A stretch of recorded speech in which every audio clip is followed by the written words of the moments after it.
Magandang umaga po, ang inyong lingkod, si Chef Roy.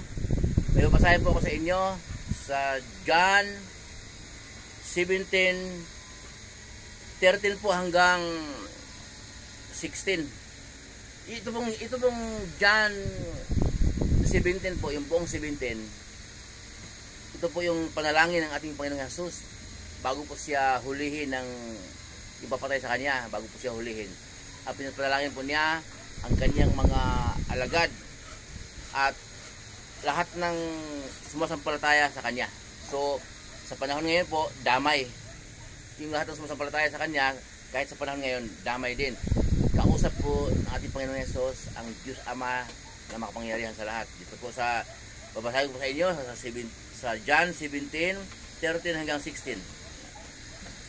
Ngunit ngayon ako'y papunta na sa iyo at sinasabi ko ito habang ako'y nasa sanlibutan pa upang mapuspos sila ng aking kagalakan. Naibigay ko na sa kanila ang iyong salita at kinapapuutan sila ng sanglibutan sapagkat hindi na sila taga-sanlibutan tulad ko na hindi taga-sanlibutan.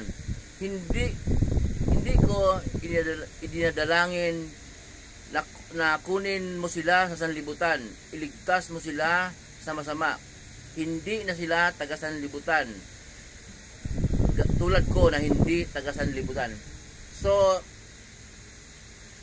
dito po sa binasa ko po, dalawang beses inulit ng ating Panginoon Hesus na hindi na sila taga-sanlibutan tulad ko na hindi rin taga-sanlibutan. Linawin ko po yung sanlibutan po, daigdig. Kung tinitirhan natin, daigdig. Ang sabi natin Panginoon Hesus, hindi na sila taga-daigdig tulad ko na hindi rin taga-daigdig. Ang ating Panginoon Hesus po, siyempre hindi taga-daigdig yun. Diyos yun eh. Galing sa langit, bumaba sa lupa upang iligtas tayo sa ating mga kasalanan. Nagkatawang tao siya. Bakit siya nagkatawang tao? Para may dugo. Kasi kung espiritu siya bababa, walang dugo. Paano tayo mailigtas? Dugo ang kailangan eh, panghandog. Panghandog sa Diyos Ama na mapangyarihan sa lahat. Kaya po, nagkatawang tao siya para magkaroon ng dugo at pangaral. Okay? Yan po.